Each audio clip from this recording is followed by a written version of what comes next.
RFI et France 24 présentent Mardi politique.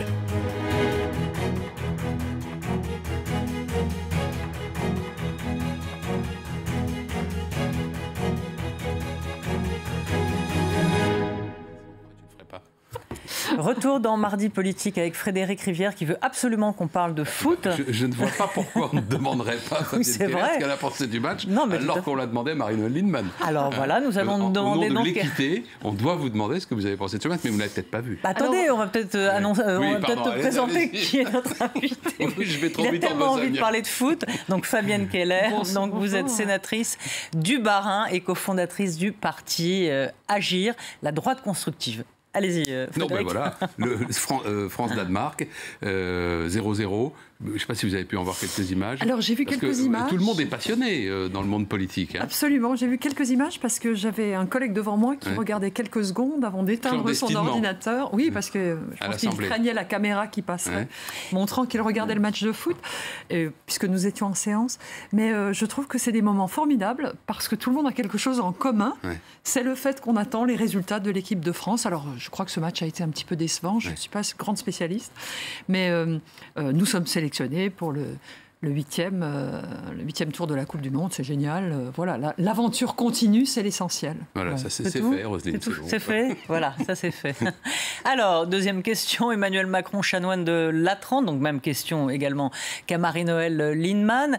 Est-ce que dans le fond, en 2018, être président et chanoine, ça n'a pas quelque chose, un petit décalage tout de même? Non ? Alors, chanoine évoque une fonction très religieuse. Il se trouve que ce n'est pas le sens de ce titre. Je trouve assez sympa qu'on ait rappelé cette histoire d'Henri IV, qui a porté ce titre après son choix de renoncer à la foi protestante, devenir catholique pour pouvoir devenir roi de France. Alors nous, ça nous touche, puisque sa femme, c'était Marie de Médicis, qui a construit le palais du Luxembourg, où nous travaillons, ce beau palais français qui accueille le Sénat. Sur le fond, moi je viens d'une terre concordataire, où on applique encore les règles napoléoniennes, et donc où il y a une vie commune entre la République et les religions. Par exemple, en amont des cérémonies du 14 juillet ou du 8 mai, il y a des célébrations dans les lieux de culte, avec des messes pour la République ou des prières pour la République. C'est pas mal. Ça assure un dialogue entre l'État et les religions, une représentation officielle de celles-ci.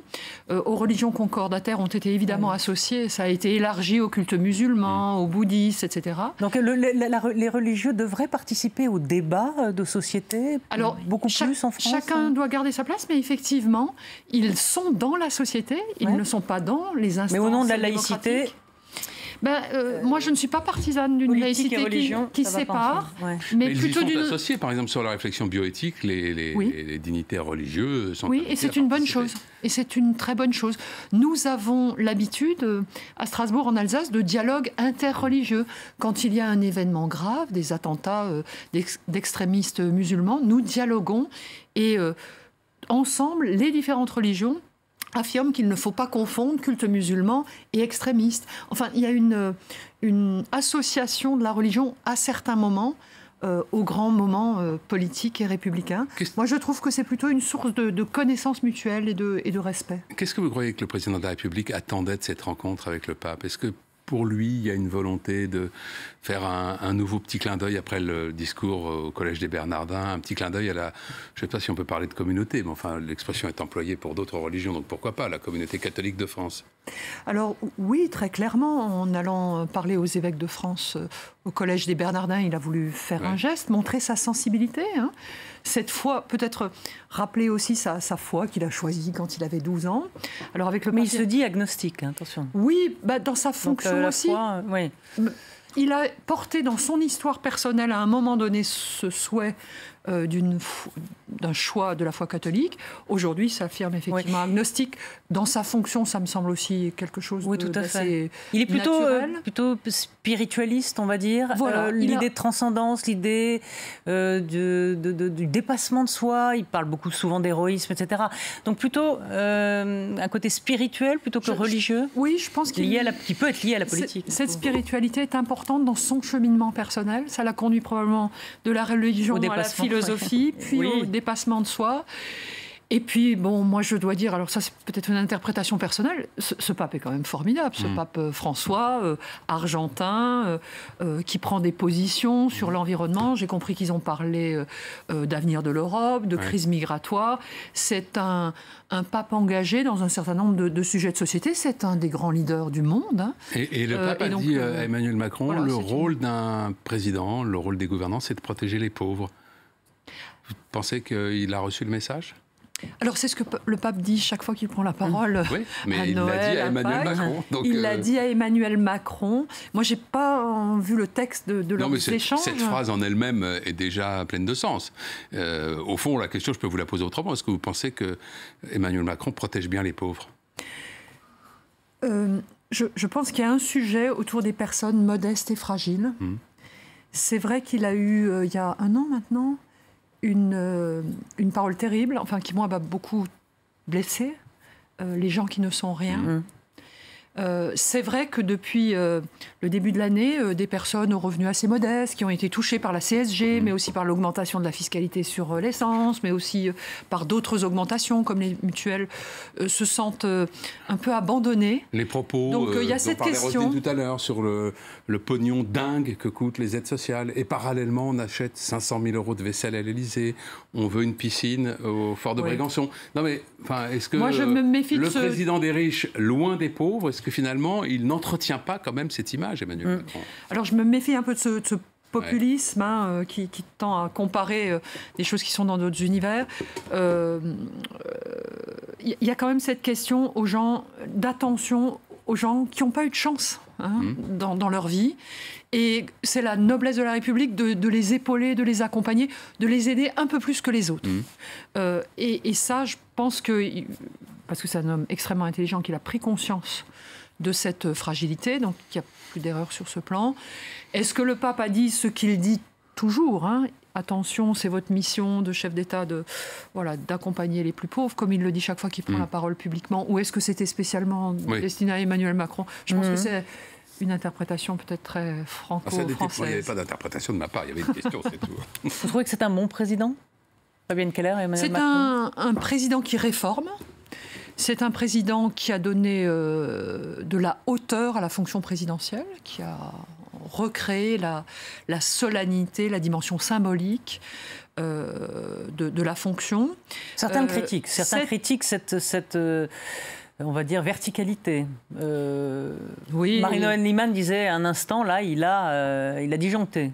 Parce que le pouvoir, à un moment, une vieille résurgence monarchique chez nous qui dans le fond, amène toujours les hommes d'État à profiter d'un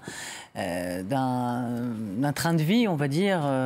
On ne voit pas en Allemagne ou dans les pays du Je pense que ce Nord. serait un mauvais procès de penser au train de vie. J'ai pas l'impression que non, mais c'est pas Emmanuel Macron qui est en cause là, c'est notre système. Oui. Notre Par contre, on a bien vu la pyramide du Louvre dès le soir de son élection.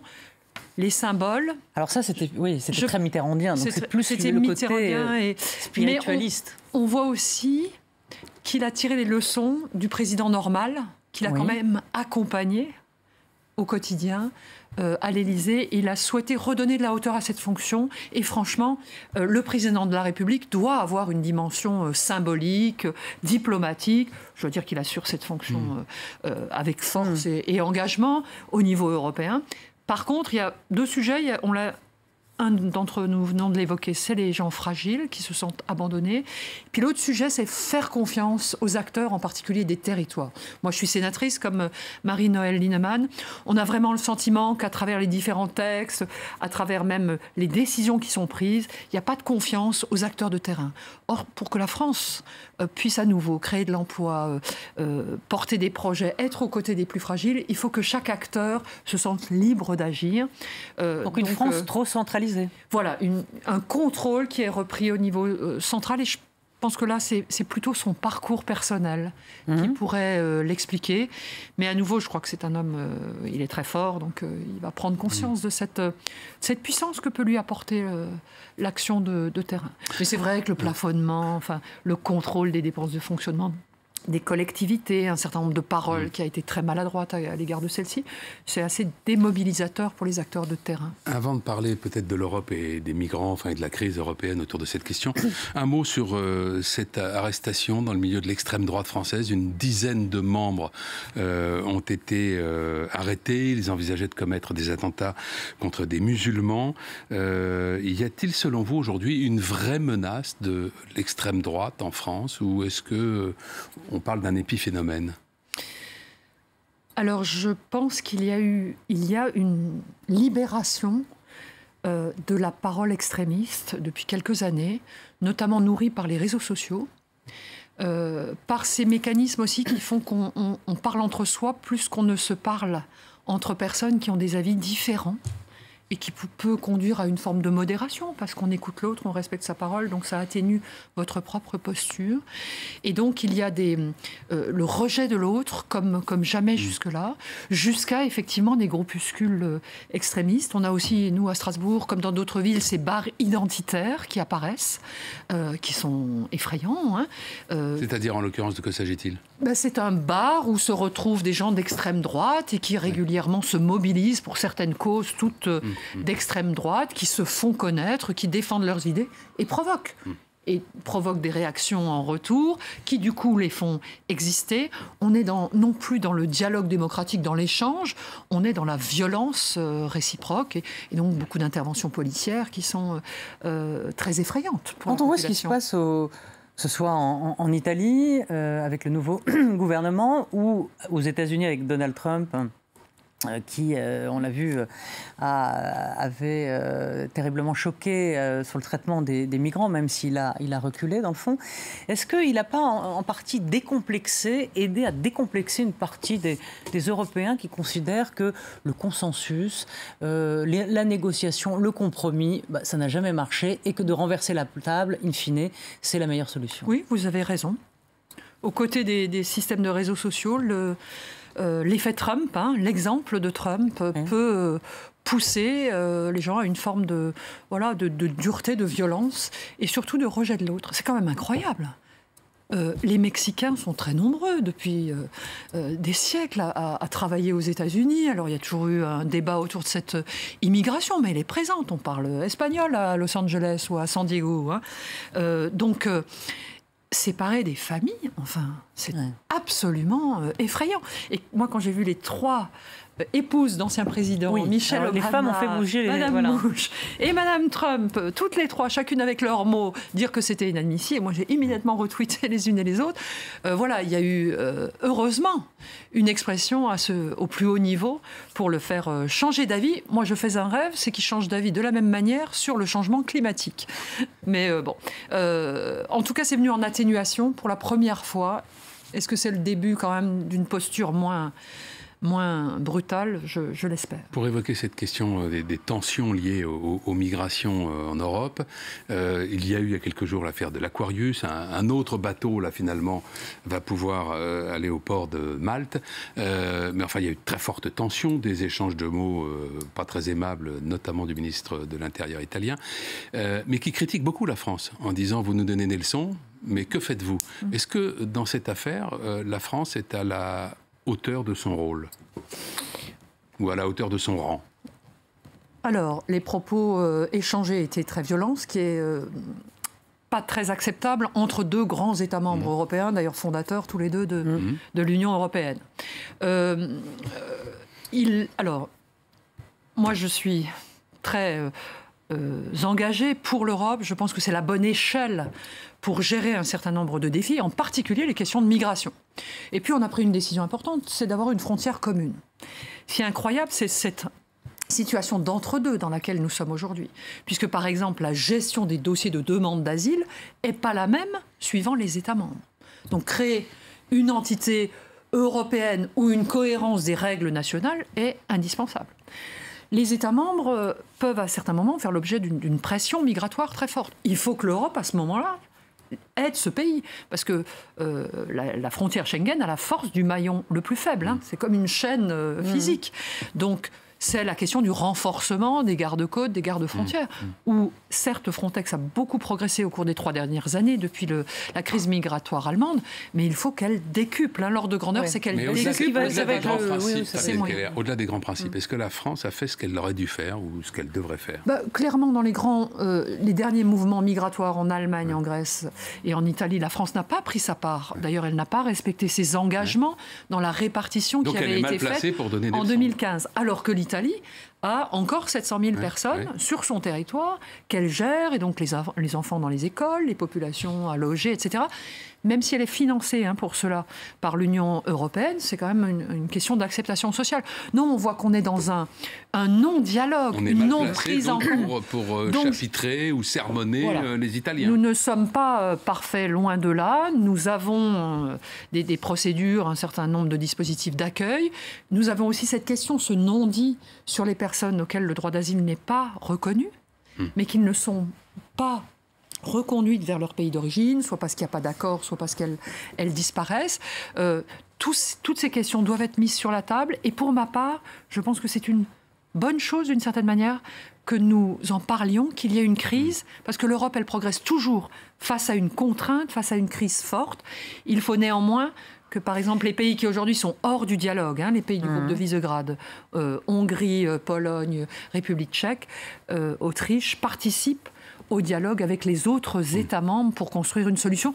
Il faut qu'on soit tous, en tout cas tous les pays de la zone Schengen, ensemble, à construire des mesures fortes pour fixer la règle ensemble et après se donner les moyens de l'appliquer. Alors, Fabienne Keller, un mot de politique. Vous avez quitté donc les Républicains pour créer donc le parti Agir, la droite constructive. Donc il y a des remous chez les Républicains, des limogeages, des départs, des contestations, notamment envers Laurent Wauquiez. Comment expliquez-vous un si mauvais départ pour lui? Qu'est-ce qui cloche? Alors c'est cette situation-là qu'on observe depuis le lendemain des présidentielles qui m'a conduit, comme d'autres, à créer Agir la droite constructive. C'est après, en fait, l'exclusion de Franck Riester, qui est avec nous, alors il y avait le ministre... le ministre de l'économie, comment puis-je... Bruno Le Maire, et d'autres encore. L'acte d'exclusion, c'est un acte faible. Nous avions perdu une élection qui était imperdable.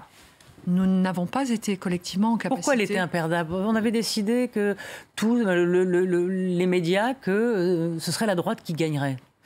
Disons que quand même, tous trompés. On a un peu oublié, mais le mandat de François Hollande s'est quand même mal terminé, au point que lui-même n'a pas osé obligatoirement gagner. Vous aviez peut-être pas mal de bon cheval aussi. Disons, les conditions étaient réunies pour que une nouvelle proposition, une personnalité de droite ou du centre puisse être élue. Pour ma part, j'avais soutenu fortement Alain Juppé et je pense qu'il avait un programme qui n'est d'ailleurs pas très éloigné de celui aujourd'hui d'Emmanuel Macron ou d'Édouard Philippe qui a fait campagne pour Alain Juppé. Je pense qu'il aurait conduit les affaires de la France de manière très forte, en faisant respecter le pays, et il aurait pu gagner. Ça n'a pas été le cas pour les raisons que l'on connaît, les affaires de François Fillon, et après le parti, depuis, en fait, n'arrive plus à rebondir. L'exclusion, les violences verbales, la droitisation terrible des idées, c'est ce qui nous a conduit en fait à rester nous-mêmes, donc à sortir de ce mouvement dans lequel nous... Il vaut mieux un petit chez soi qu'un grand chez les autres Alors c'est une start-up être seul que qui grandit. Oui, c'est ça. Nous ne sommes pas seuls, nous sommes une start-up qui grandit et qui à chaque prise de parole excessivement droitière ou trop excluante, conduit de nouvelles personnes, notamment beaucoup d'élus locaux, beaucoup de gens modérés, à nous rejoindre. Donc moi, je crois qu'il y a un espace politique pour un centre-droit, une droite modérée, européenne, humaniste, et c'est cela que nous construisons. Moi, je travaille sur les idées. Je peux vous dire que c'est passionnant. Je travaille sur le programme européen. Il y a beaucoup de choses à proposer pour une vision positive de l'avenir de l'Europe. Voilà, il nous reste 40 secondes, mais comme c'est la dernière émission Mardi Politique de la saison, on va s'arrêter là, le temps de dire au revoir à la rentrée. On se retrouvera le 4 septembre et dire merci à tout le monde et à tous ceux qui nous regardent et nous écoutent, bien entendu. Bien sûr, merci à tous. Merci à Charles Le Taurien Tomaca et Camille Néran qui eh bien, prépare cette émission et bien sûr à toute l'équipe technique qui la réalise. Et puis nous sommes respectivement on continue sur nos antennes respectives. Donc Frédéric à 7h50 Exactement. tous les matins donc sur l'antenne de RFI. Et puis sur France 24, eh bien, on continue d'autres rendez-vous politiques. Merci à vous Fabienne Keller et merci à tous. Et donc à la rentrée pour un nouveau Mardi Paul. Merci. Bonsoir. Bonsoir Frédéric.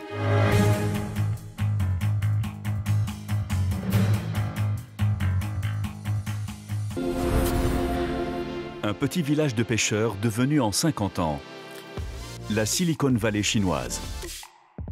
Un symbole du miracle économique du pays. Le berceau de l'innovation chinoise. Les usines de vêtements ont laissé place aux start-up high-tech. Les pêcheurs aux jeunes entrepreneurs. Je vous donne rendez-vous pour ce billet retour à Shenzhen sur France 24 et France24.com.